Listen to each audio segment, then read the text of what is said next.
Promesse tenue par les volontaires du FAP, entendu par là la famille des années primaires, secondaires et supérieures, une ONG qui lutte contre l'insalubrité et l'insécurité que connaît bon nombre de quartiers de Libreville.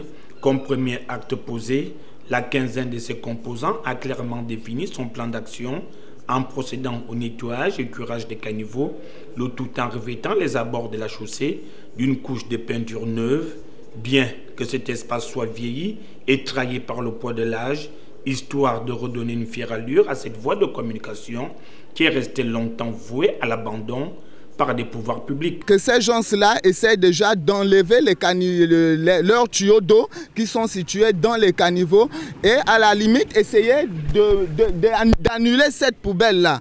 Vu que le primaire est là, c'est l'avenir de demain, sont eux qui vont nous représenter demain, que leur santé soit forte pour qu'ils puissent nous représenter. Mais dans ce genre de conditions, il me semble que tout ce que nous allons récolter, ça va aller dans différentes pharmacies.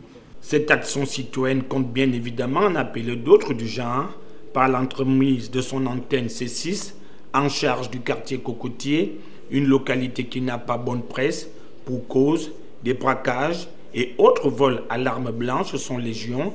Dans un avenir proche, une brigade d'autodéfense pourrait voir le jour, fruit du FAP.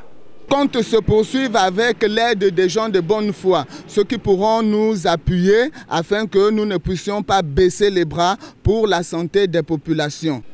L'absence de moyens financiers conséquents pourrait entraîner un frein dans plusieurs de ces actions, d'où l'impérieuse nécessité pour certains bailleurs de fonds de réfléchir comment appuyer cette organisation non gouvernementale.